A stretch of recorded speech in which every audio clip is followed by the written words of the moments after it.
The much-awaited BBI has continued to elicit debate and heated opinions from a section of leaders in Kenya. Speaking in Embu, the Cabinet Secretary Ministry of Agriculture Kiunjuri set out the terms that are required for the BBI to be accepted. Total representation is about the people. We represent people.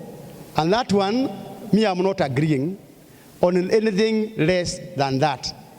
What we are saying is the BBI is okay, but representation must be looked at. That is the first thing. Because we need a parliament, if it is parliamentary system, whereby the vote is equal.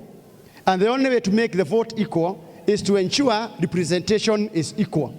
From the county, from the constituency, from the ward level. On her part, the Embu Women Representative Jane Mwangi said that people need to be patient and scrutinize the document first before making rushed judgments. What I would want to request the people of Embu is that we wait and see that BBI, what animal it is, so that we can be able to read and understand.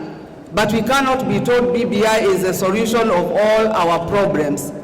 We need to understand it, and we shall not take BBI if it is not addressing the issues of the ordinary Mwananchi.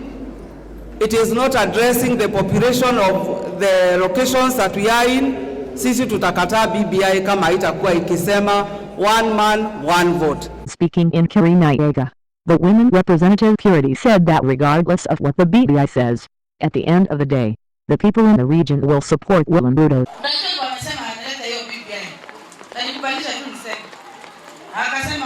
Mtakubaliana mpende msipende. Wakasema utaleta sijui parliamentary system. Mpende msipende. Nikasema hakuna shida.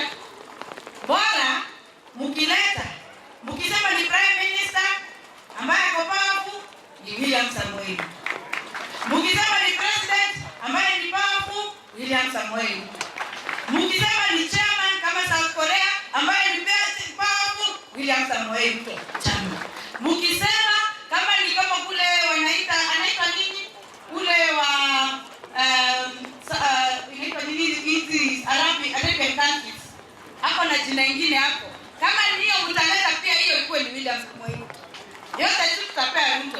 In Lamu, the Women Representative Uwida Obo told the people that they should support the BBI as it's already receiving massive backing from everyone around the country, so they should not be left out. Sasa uzuri wake hiyo BBI, badala kupeana mkono wa rais na former prime minister, na sisi tuliona BBI ikija, sisi viongozi kama Raila, mimi I declare my interest, president akisema hivi tunaenda hivyo.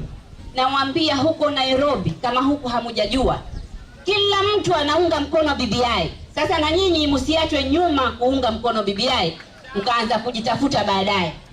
Hakuna anayepinga BBI, sijasikia huko bunge. Mwanzo wa bunge karibu wote sahihi wanasema kumbe ni nzuri. Hata wale walikuwa na wasiwasi sahihi wanaunga mkono.